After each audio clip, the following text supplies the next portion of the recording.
El último viaje de los Romanov.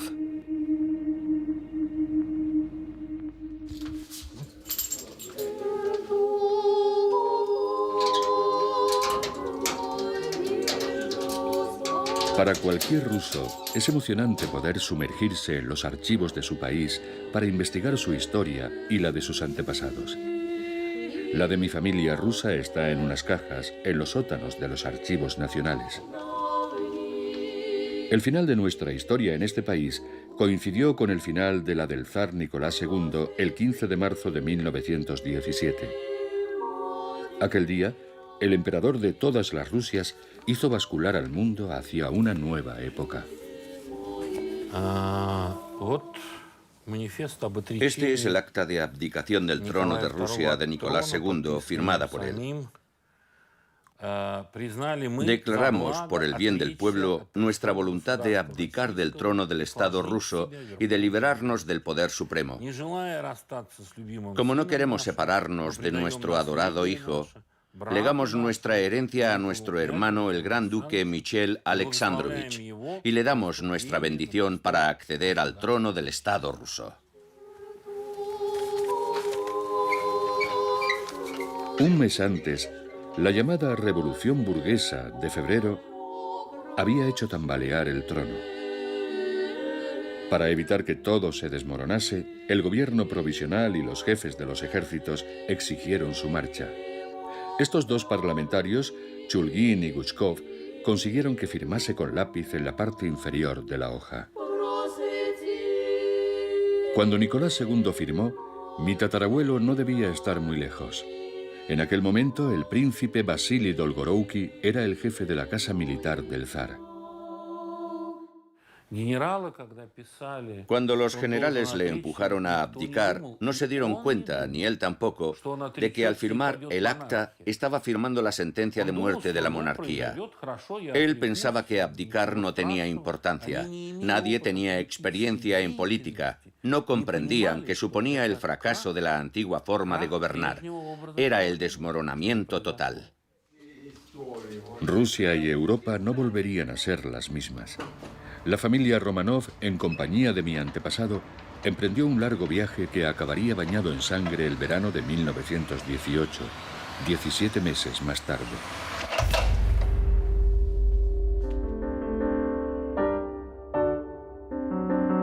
Antes de la guerra, la familia imperial rusa vivía en una torre de marfil.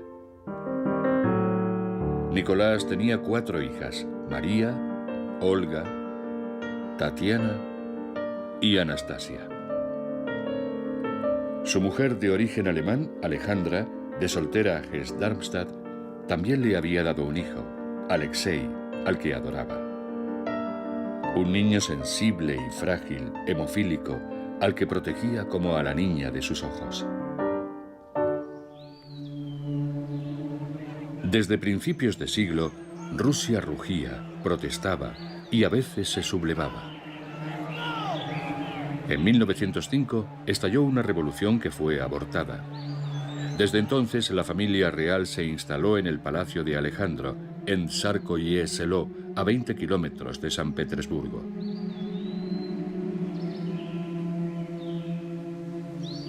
Un bucólico remanso de paz a salvo de los disturbios y lejos de los rumores y de las intrigas de la corte. Poco antes de la guerra, la familia vivía feliz y despreocupada en su hermoso palacio, protegido por unidades cosacas.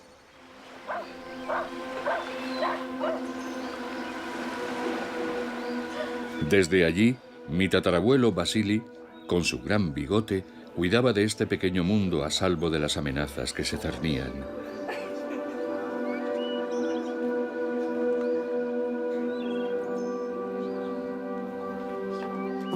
Eran felices juntos. Se bastaban ellos solos. Había un reducido grupo de personas, entre las que se encontraba Dolgorouki, que conocía muy bien a la familia. Eran tan autosuficientes que el aislamiento les llevó a despreocuparse por el pueblo y por la situación que se estaba viviendo. Se concentraron tanto en la propia familia que lo demás les era indiferente. Ignoraban la situación real del país y no se dieron cuenta tampoco de que en realidad no podían hacer nada por cambiarla. Aquello era una espiral infernal. Nicolás se convirtió en el artífice de la desgracia de su imperio. Mantenía en secreto las decisiones que tomaba porque no confiaba en sus ministros. Estaba convencido de que era el único que lo controlaba todo. Ni siquiera tenía secretario privado. El sistema autocrático estaba podrido y Nicolás vivía en la fantasía.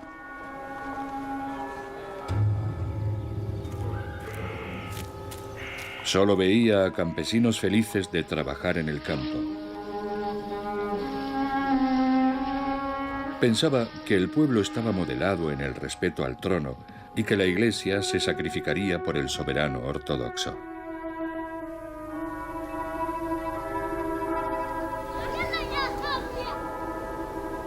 No quería ver que la mayoría de los 140 millones de habitantes de Rusia eran campesinos sin instrucción, hambrientos y oprimidos. Ni que cada vez eran más los que iban a las ciudades en busca de una oportunidad para trabajar en las nuevas fábricas, engrosando las listas del proletariado maltratado, cada vez más sensible a las ideas revolucionarias. A Nicolás le preocupaba mucho más la diplomacia, alterada por el aumento de poder de la Alemania del emperador Guillermo.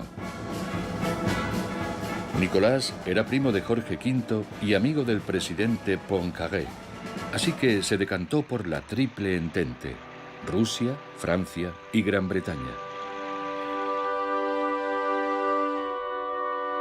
Cuando estalló la guerra en 1914, Rusia parecía estar preparada. Nicolás envió 3 millones de hombres a la batalla, pero fue un desastre inmediato.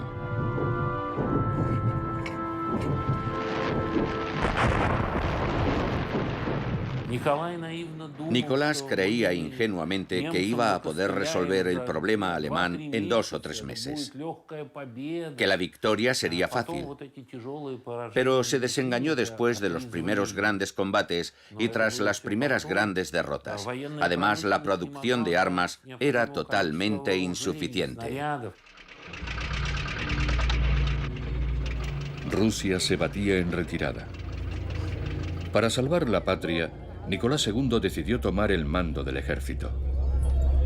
De inmediato destituyó a su tío, el generalísimo gigante al que la tropa adoraba. No fue una buena idea, porque a partir de ese momento, Nicolás II sería el responsable de la derrota. A principios de 1917 habían muerto 1,5 millones de soldados, 5 millones estaban heridos o prisioneros, y Rusia había perdido buena parte de su territorio occidental. En los años 1916 y 1917, la población estaba agotada por la guerra. La guerra era interminable. Todos los días llegaban a San Petersburgo y Moscú 5 trenes con heridos. Un día tras otro. Había que alojarlos y curarlos. Los ciudadanos querían la paz. Se preguntaban cuándo iba a terminar la guerra. Detrás de las líneas no había tiempo para enterrar a los muertos. El ejército retrocedía en desbandada, desabastecido. El país estaba exhausto. Las ciudades y los campos se morían de hambre.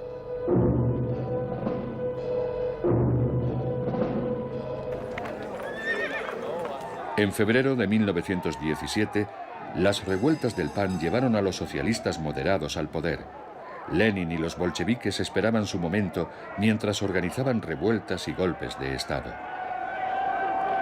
Nicolás II ordenó disparar sobre el pueblo, produciéndose algunas muertes. A partir de ese momento, nada podría detener la revolución rusa. El zar abdicó a principios de marzo, en el que fuera su cuartel general. Escribió en su diario: Miércoles, último día en Mogilev. A las 10 he firmado mi retirada del ejército. He saludado a todos los miembros del Estado Mayor. Con los oficiales cosacos casi se me ha roto el corazón. Hacía mucho viento y estaba helando. Ha sido muy duro y doloroso. Todo su mundo se venía abajo. Solo pensaba en una cosa: reunirse con su familia cerca de San Petersburgo. Montó en su bonito tren azul. Mi tatarabuelo Vasily estaba a su lado, probablemente tratando de consolarlo. El emperador derrotado creía que el gobierno provisional le protegería y le garantizaría la tranquilidad del resto de su vida. Se equivocaba una vez más. A 300 kilómetros de San Petersburgo, un soviet de insurgentes, campesinos, soldados y obreros indignados bloqueaban la vía. Empezaban los problemas de verdad. Tras 6 días de negociación, el tren por fin pudo proseguir su camino. En el palacio de Alejandro, las cosas tampoco iban bien. Odiada por el pueblo, la emperatriz alemana, que había estado bajo la diabólica influencia del monje Rasputín, estaba atrapada en el palacio sitiado. El gobierno provisional envió a la prestigiosa Guardia de Novgorod para proteger a la familia. Pero las tropas se multiplicaban a las puertas del palacio. Aquel mes de marzo, Alejandra y sus hijos escaparon por poco de un funesto destino. El palacio estaba sitiado. Los que en ese momento estaban dentro del palacio se disponían a morir porque justamente detrás de esa zona, detrás de esa delimitación, que hoy permanece casi idéntica, cientos de soldados, borrachos o medio borrachos, se habían concentrado para atacar a la familia imperial. Solo esperaban una orden, pero la orden nunca llegó. La noticia de la abdicación del zar se propagó como la pólvora. A las puertas del palacio, la multitud pedía explicaciones. El 21 de marzo fue el peor día. El nuevo comandante en jefe, Kornilov, nombrado por el gobierno provisional, acudió para notificar a Alejandra que toda la familia, incluido el zar, estaban bajo arresto. Ella escribió en su diario: He escuchado en silencio al general que todavía llevaba sus condecoraciones imperiales. No es dueño de sus palabras. Dios le juzgará. Los soldados revolucionarios relevaron a la Guardia de Novgorod. Todo volvió a una calma relativa. Al día siguiente, a las 4:45, el tren del zar reanudó el viaje hacia la estación de Tsarskoye Selo, la más cercana al palacio, llegando al final de la mañana.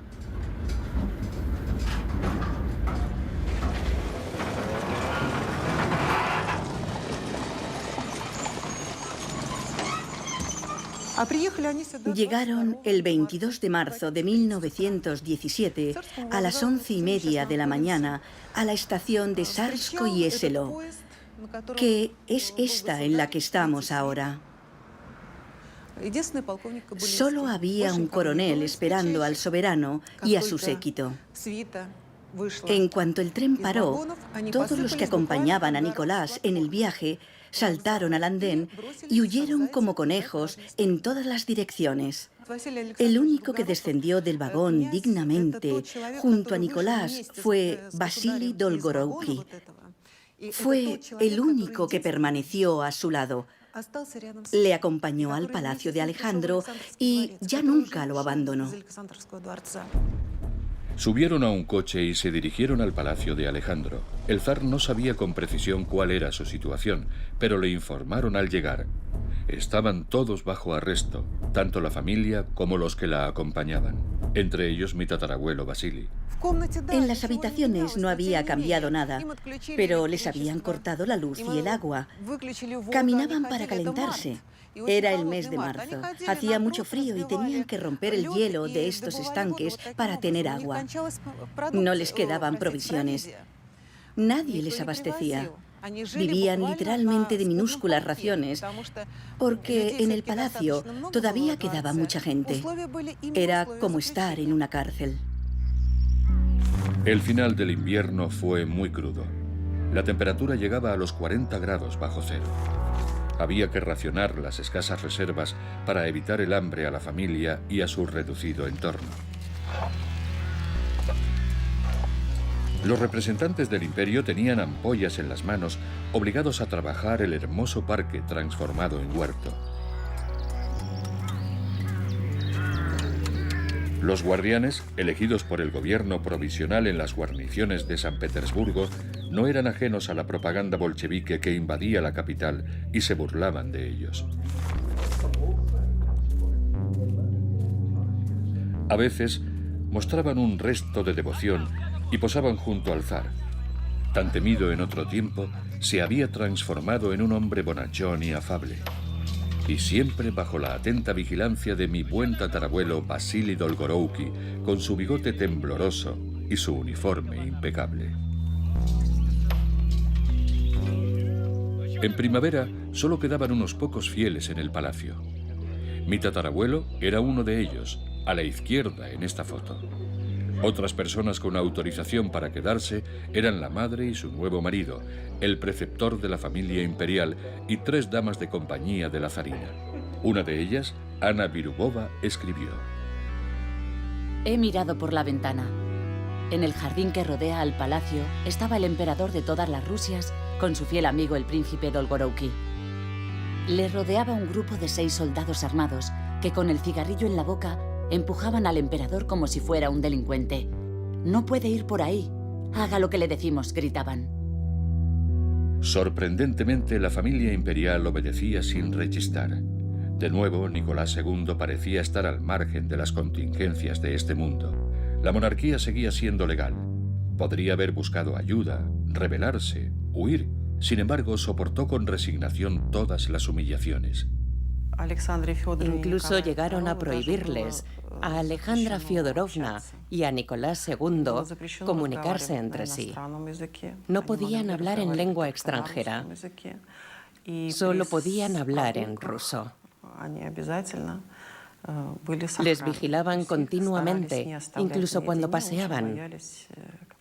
Intentaban no dejarles nunca solos.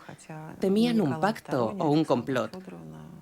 Aunque Nicolás II y Alejandra Fyodorovna nunca hicieron nada en ese sentido. Al contrario, no hacían nada de eso. Respetaban al pie de la letra las medidas disciplinarias que les habían impuesto. Al otro lado de las rejas del palacio en el que estaba prisionera la familia imperial, Rusia se enfrentaba a 2 grandes dificultades. Por un lado, la guerra que continuaba, porque el gobierno burgués liberal del príncipe Vov se había comprometido con los aliados. Y por otro, la agitación revolucionaria. Los soviets, esos comités que surgían por todas partes, bloqueaban las decisiones del poder provisional. Todavía no eran muchos, pero estaban armados y sus reivindicaciones eran muy populares. Lenin dirigía el movimiento a distancia desde su exilio en Suiza. Los alemanes le ayudaron a regresar a Rusia en un tren que le llevó a San Petersburgo con 200 camaradas más. Los alemanes buscaban acentuar el caos en Rusia con la esperanza de que el frente este se desmoronase. Lenin no desaprovechó la oportunidad. Organizó al partido bolchevique para conquistar el poder. Un abogado liberal, Alexander Kerensky, se convirtió en primer ministro. Continuó con la guerra, hizo frente a los bolcheviques y protegió a los Romanov de los excesos del pueblo, por si el imperio volvía a ser una solución política. El 31 de julio, la familia imperial que quería marcharse a Crimea fue evacuada del palacio de Alejandro en el que había pasado 5 meses. Informaron a Nicolás de que les enviaban a otro lugar, sin explicarles nada más. Pidió algunas aclaraciones, pero solo le dijeron que cogiera ropa de abrigo. Comprendieron entonces que no iban a ir a Livadia, en Crimea, como ellos querían, aunque todavía mantenían la esperanza de ir a Inglaterra.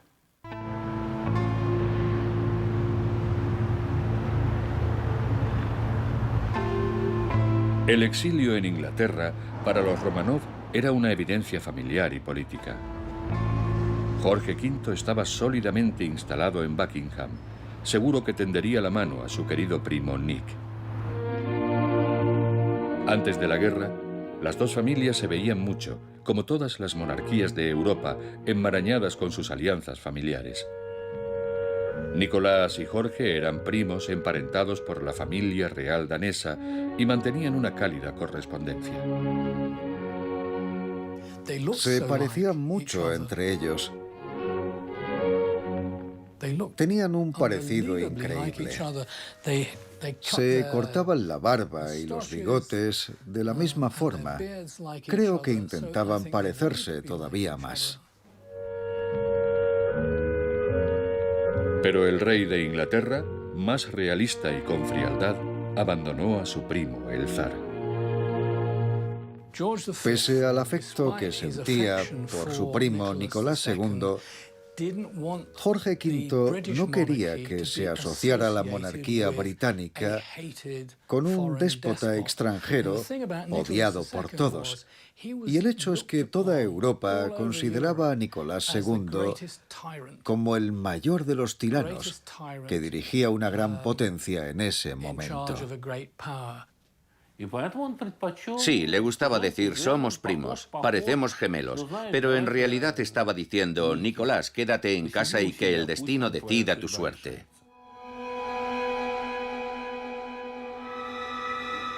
El gobierno provisional no tenía medios para liberarse discretamente del problema Románov, por lo que decidió conducirlos en el mayor de los secretos a Siberia, una región todavía no muy afectada por el movimiento revolucionario. Ironías del destino. Siberia era desde hacía siglos la tierra del exilio para los deportados del régimen zarista. Les dieron muy poco tiempo para prepararse y no tuvieron más remedio que dejar muchas cosas de valor aquí.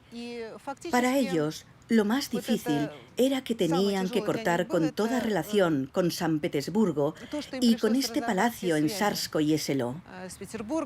En el fondo, sabían que se marchaban para siempre, que no volverían. Por eso la despedida fue un episodio increíblemente trágico. Les permitieron coger solo algunas cosas y esperaron sentados en unas sillas hasta la madrugada. Entonces se los llevaron en secreto. Cruzaron el parque en esta dirección y subieron a unos automóviles. Después los llevaron a la estación de tren solo con las cosas que habían cogido. La emperatriz escribió en su diario: ¡Qué sufrimiento al partir! Todo está recogido, las habitaciones vacías. ¡Qué dolor!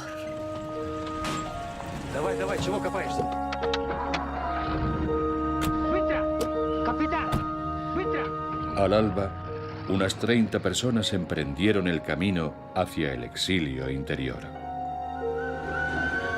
El zar, la zarina, sus 5 hijos, el preceptor suizo, 2 médicos y algunos sirvientes, entre los que se encontraba el fiel Val Dolgorouki. Destino Tobolsk, vía Tiumen, 2.500 kilómetros en línea recta. Más de una semana de viaje, primero en tren y luego en barco. Era la primera vez en 2 siglos que el zar no estaba en los palacios de San Petersburgo. El nuevo poder se abalanzó sobre las riquezas abandonadas. A partir del 2 de agosto, el gobierno provisional envió una comisión al palacio de Alejandro para hacer un inventario. Un fotógrafo plasmó para la eternidad y en color los últimos fastos de la familia imperial.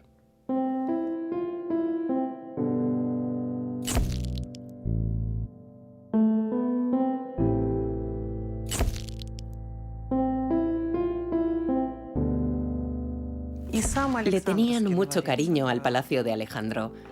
Allí fue donde Nicolás y Alejandra se conocieron y pasaron su infancia. Era su refugio, su jardín encantado, su juventud. Cuando venían se encontraban en la casita de niños. Hay una hermosa nota sobre eso en el diario de Nicolás II. Adiós maderas preciosas, hermosos lienzos y ricos cortinajes. El futuro no será tan lujoso.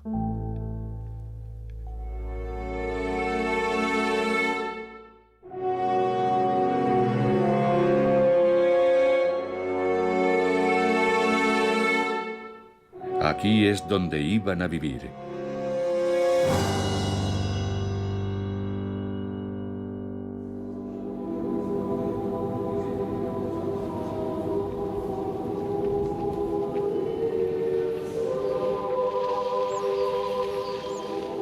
Tobolsk sigue siendo hoy un duro destino. En 1917 era una aldea casi inaccesible. No tenía estación, solo el río cuando no estaba tomado por el hielo. El 4 de agosto, la familia estaba en Tiumen. Todavía había barcos que remontaban el Irtish. Las autoridades habían requisado un vapor para llevar a la familia y a su séquito a Tobolsk. Un lujoso barco de nombre Rus. Probablemente esos fueron los últimos instantes de felicidad de los Romanov. El 6 de agosto estaban en Tobolsk, donde pasarían 8 meses.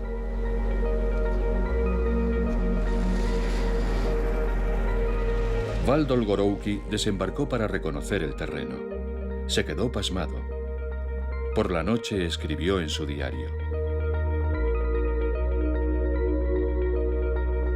Hemos llegado a la ciudad a las 6 de la tarde para inspeccionar la casa del gobernador y lo que habían preparado. La impresión general ha sido abrumadora. Una casa sucia, deteriorada, maloliente, 13 habitaciones con algunos muebles, pero con un horrible desorden y un nauseabundo olor. Me ha provocado una penosa impresión. Hemos tenido que volver y decirle a la familia que se quedase unos días en el barco mientras arreglamos la casa. Estamos impresionados ante la dejadez de las autoridades. No había intención de perjudicar a la familia imperial. Simplemente Tobolsk era una aldea ignorada, pobre y muy aislada, lejos de las grandes metrópolis y de la propaganda que vilipendiaba al imperio. La ciudad estaba acostumbrada desde hacía mucho tiempo a recibir a los proscritos del imperio. Nadie haría daño al zar o a los suyos. En Tobolsk todo seguía como antes. La gente no había notado ningún cambio en su vida cotidiana. Nadie comprendía la situación. El poder establecido había cambiado, pero bueno, era la voluntad de Dios. Y al mismo tiempo, el emperador había venido a Tobolsk con toda su familia. Circulaban muchas versiones. Tal vez todo el gobierno iba a instalarse aquí. La gente se imaginaba cosas, como suele suceder. Unos decían que tal vez se mudasen aquí. Otros decían que estaba regresando a casa. Nadie sabía lo que estaba sucediendo. Los Romanov estaban en la ciudad y punto. A finales del verano de 1917, la casa del gobernador de Tobolsk se convirtió en el centro de detención de la familia imperial. Los Romanov acondicionaron la casa con el dinero y las joyas que se habían llevado de San Petersburgo, ya que la asignación que les habían concedido era insuficiente. Permanecían a su lado el preceptor, algunos sirvientes, mi tatarabuelo y 2 médicos.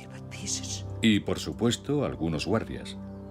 La familia se encerraba en sí misma, inventándose algunas ocupaciones.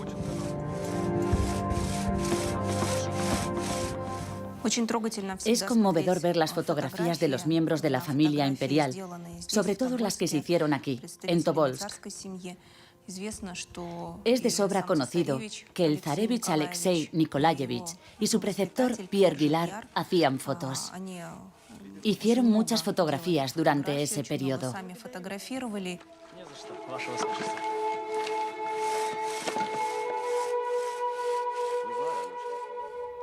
Aquí tenemos una fotografía muy interesante en la que vemos a Nicolás II sentado con sus 5 hijos en el tejado del invernadero, tomando el sol. Van vestidos de forma poco imperial. Los sombreros, las bufandas. Resulta difícil imaginar que estas jóvenes eran grandes duquesas y podrían haberse casado con reyes.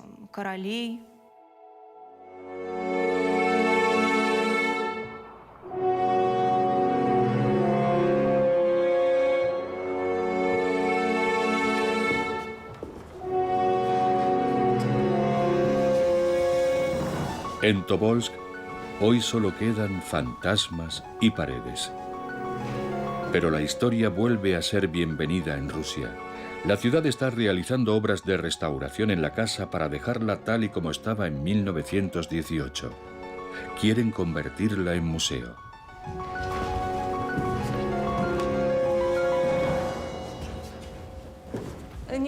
Nicolás II mandó colocar justamente aquí una mesa en la que leía y contestaba toda su correspondencia. Desde la ventana podría contemplar todo lo que sucedía en la plaza del desfile, que antes era muy importante en la ciudad de Tobolsk. Aquí rezaba y reflexionaba sobre el destino de su país y de su pueblo. A veces su esposa le hacía compañía y se sentaba en un sofá negro de piel. Para las celebraciones litúrgicas o para estar con la familia, iba a una gran sala común, por aquí.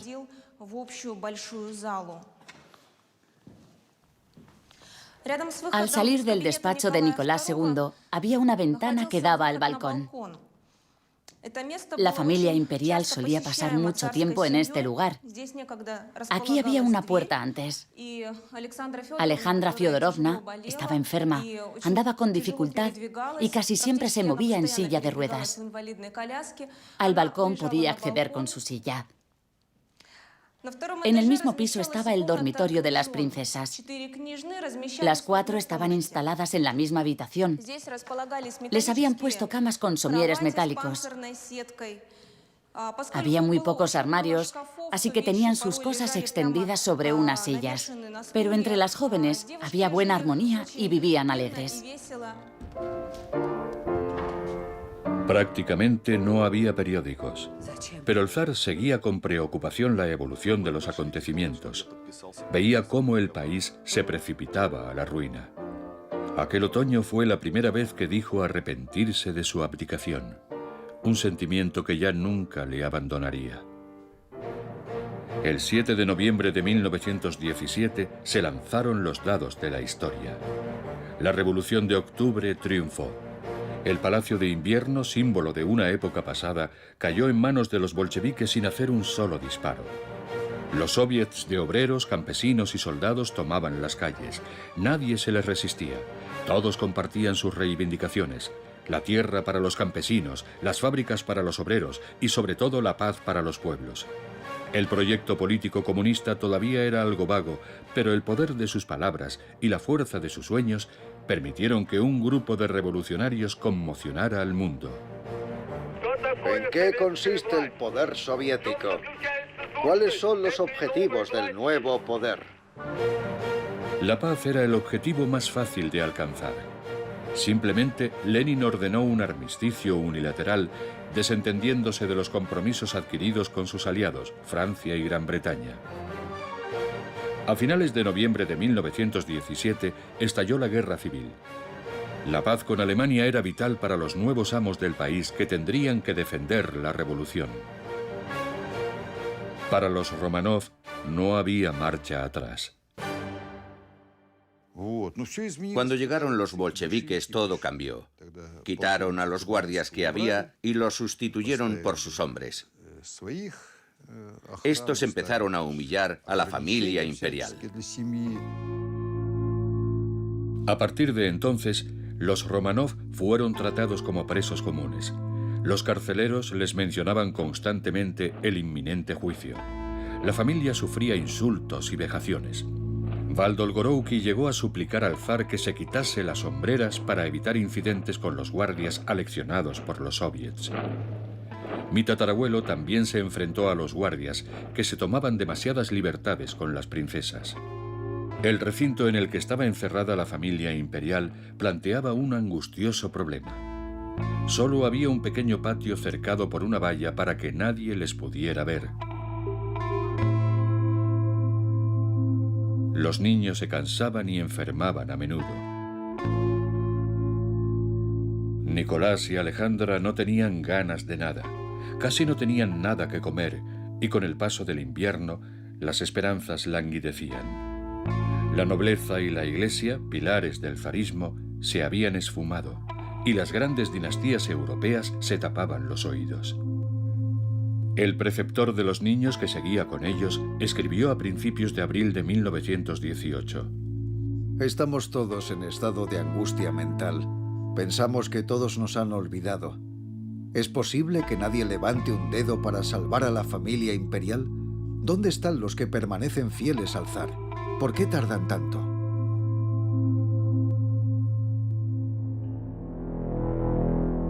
En Moscú el poder bolchevique estaba amenazado. La guerra civil se intensificaba.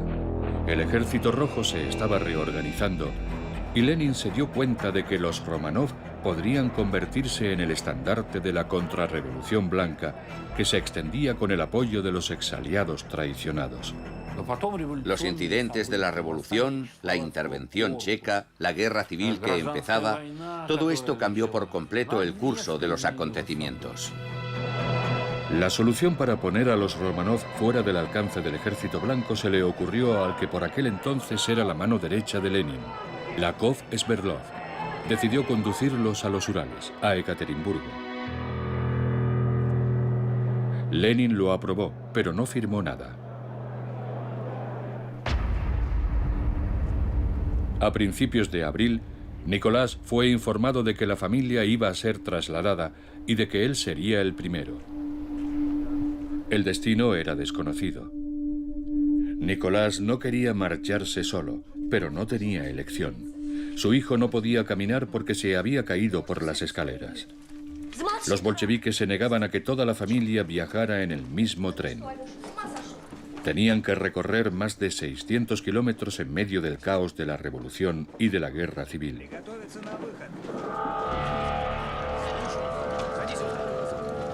El hombre de confianza de Sverdlov, el comisario Yakovlev, organizó dos convoyes diferentes con destino a Ekaterimburgo.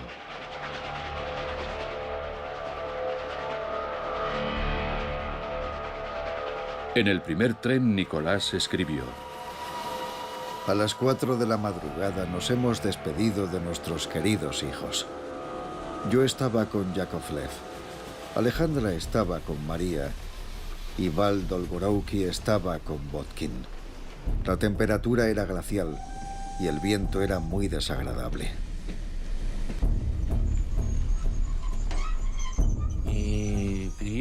Llegaron a Ekaterimburgo. Fueron conducidos a la casa del comerciante Ipatiev y allí empezó una historia muy diferente.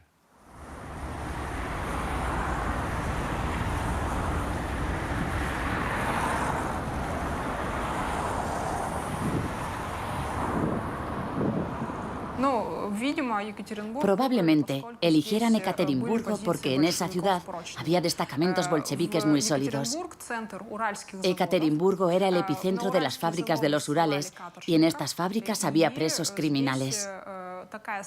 Por eso disponían de los medios necesarios para proteger a los bolcheviques. Todo en la ciudad hacía posible encerrar en un régimen penitenciario a la familia imperial. Llegaron el 30 de abril.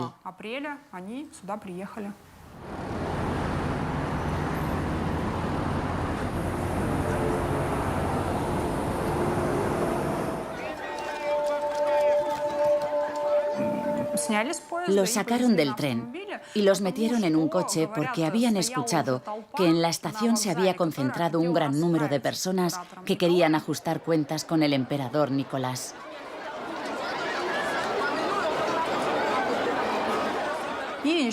Después llegaron los sirvientes que no habían abandonado aún a la familia imperial.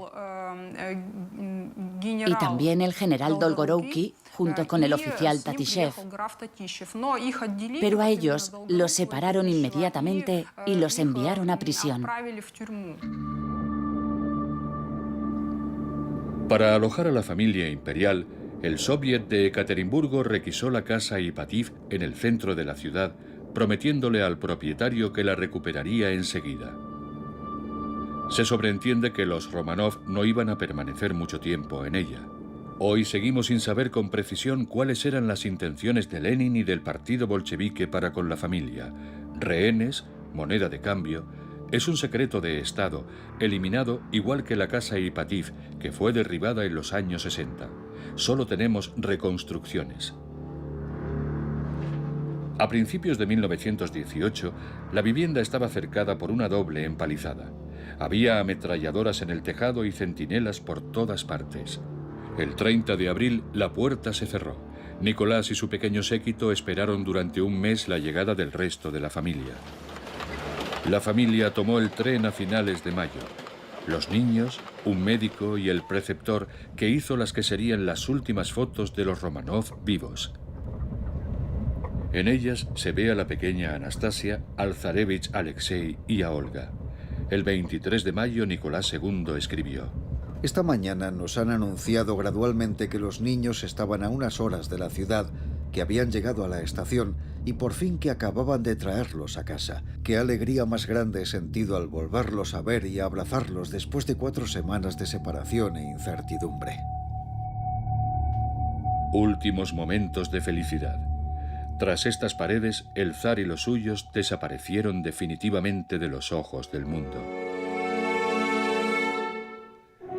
La ciudad estaba controlada por soviets de obreros armados, de donde salían los guardas de la casa Ipativ.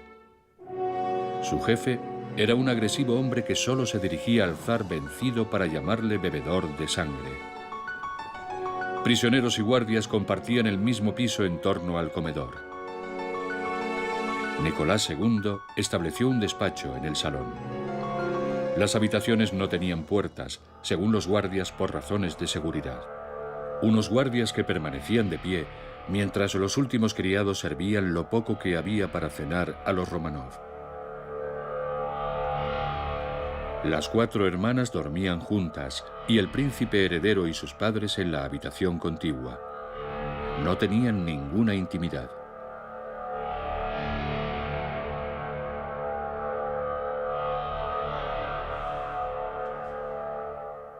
Nicolás II escribió en su diario que cuando tenía que ir a lavarse o al servicio, tenía que pasar por delante del puesto de guardia. Es decir, que la familia imperial estaba en todo momento bajo vigilancia de los bolcheviques. En el mismo piso, el comandante de la guardia disfrutaba del confort de la casa Ipativ. No contenía a sus hombres cuando insultaban a los prisioneros o hacían alusiones indecentes a las jóvenes duquesas. Las paredes estaban llenas de pintadas obscenas. Todo lo que podía robarse había sido robado. La familia sufría en silencio. Nicolás II escribía poco y torpemente. Nunca se quejaba. Se encomendaba a Dios. Solo lamentaba la ausencia de su amigo Val, preso en la otra punta de la ciudad. Vasily no tenía acceso a la prensa, pero escribía muchas cartas que nadie enviaba, como esta llamada de socorro a su hermano. Querido Paul, he sido detenido y encarcelado. He escrito una carta solicitando que me liberasen y me permitiesen ir a San Petersburgo para ver a mi madre enferma. Dile que si Dios quiere, pronto la veré. En Moscú el poder estaba preocupado. Lenin soltaba discursos al nuevo ejército ruso. La paz prometida no había durado. La contrarrevolución, a la vez monárquica y republicana, ganaba importancia.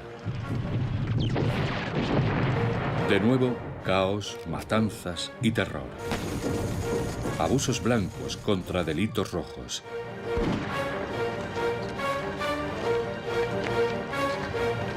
Ingleses, franceses, americanos, griegos, polacos, rumanos, japoneses, 12 países intervinieron. En Siberia, una legión checa antibolchevique de 45.000 hombres tomó Omsk y marchó sobre Ekaterimburgo. Los Romanov recuperaban la esperanza de la liberación. El 29 de junio, Nicolás II escribía: Hemos pasado la noche en estado de alerta, todos despiertos y vestidos. La razón es que hace unos días todos recibimos sucesivamente 2 cartas en las que nos avisaban para que estuviésemos preparados para ser liberados por personas que nos eran leales. Pero ya han pasado varios días y no ha sucedido nada. Nos tortura la espera y la incertidumbre. Lenin no lo dudó. Había que evitar que el zar fuese liberado por los blancos y se convirtiera en un símbolo de la lucha contra los soviets. Con la complicidad de Sverdlov, dictó un telegrama a su guardaespaldas ordenando la ejecución de toda la familia imperial. Fue transmitido al soviet de Ekaterimburgo. El poder soviético negó hasta su caída que Lenin hubiera firmado la orden. Era verano. Hacía calor en el jardín de la casa Ipatiev. El 12 de julio, Nicolás II escribió las últimas palabras en su diario. Alexei se ha dado el primer baño desde Tobolsk. Su rodilla está mejor, aunque todavía no puede doblarla totalmente. La temperatura es suave y agradable. Seguimos sin noticias del exterior. El 16 de julio, Alejandra escribió sobre una jornada normal en su diario, animada por la llegada milagrosa de huevos frescos y por una partida de cartas por la tarde. Son las 10:30. Nos vamos a la cama. La temperatura es de 15 grados. Dejó preparada la hoja para el día siguiente, 17 de julio. La hoja permanece en blanco. Los únicos datos que tenemos de aquella noche son los que escribieron los bolcheviques. No se contradicen en lo esencial. Dicen que despertaron a la familia imperial, les dijeron que iban a trasladarlos a otro lugar y que tenían que prepararse y bajar al piso de abajo. Yakov Yurovsky, el último comandante de la casa Ipatiev, les escoltó por las escaleras. Después, les leyó la condena a muerte que 10 miembros de la policía secreta ejecutaron.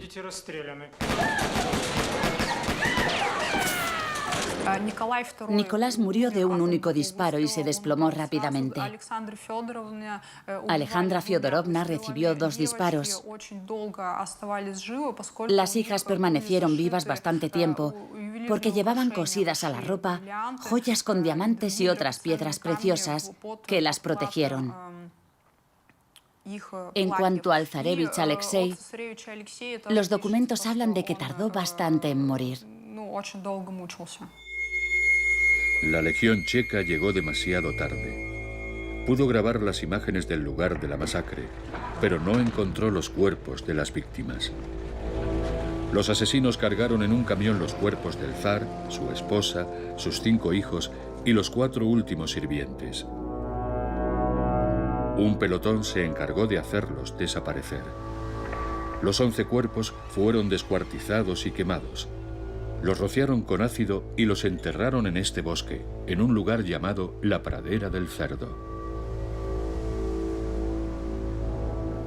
Solo hubo un anuncio oficial reconociendo el fusilamiento de Nicolás, pero también afirmaba que el resto de la familia fue trasladada a un lugar seguro, lo que dio lugar a la aparición de muchos impostores. En las calles se pusieron copias de este telegrama que anunciaba la ejecución del zar. Esta fue la versión oficial hasta la caída de la Unión Soviética.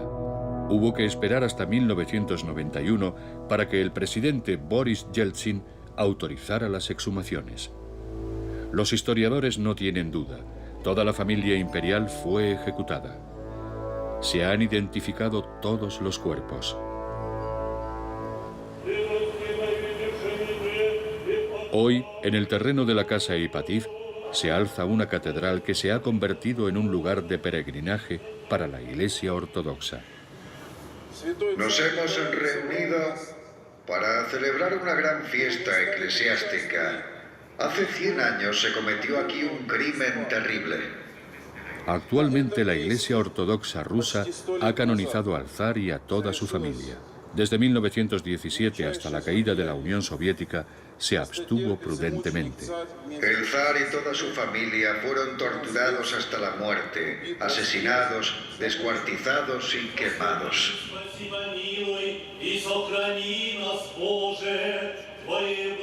Cada verano, decenas de miles de peregrinos vienen para rendir homenaje a estos mártires.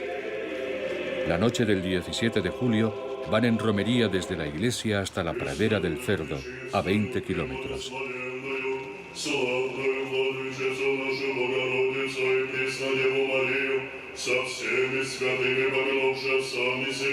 Curiosa mezcla de devoción, nacionalismo y beatería que revela la fascinación que sienten algunos rusos por un poder fuerte y centralizado.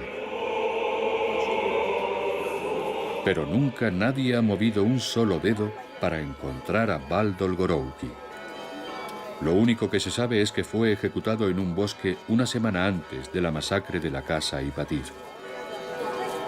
Su muerte sigue alimentando la disputa entre sus descendientes. Unos lo consideran un héroe porque sirvió a su señor hasta el final. Otros dicen que si hubiera sido menos tonto, también habría huido como un conejo en el andén de la estación de Sarskoye-Selo en la primavera de 1917.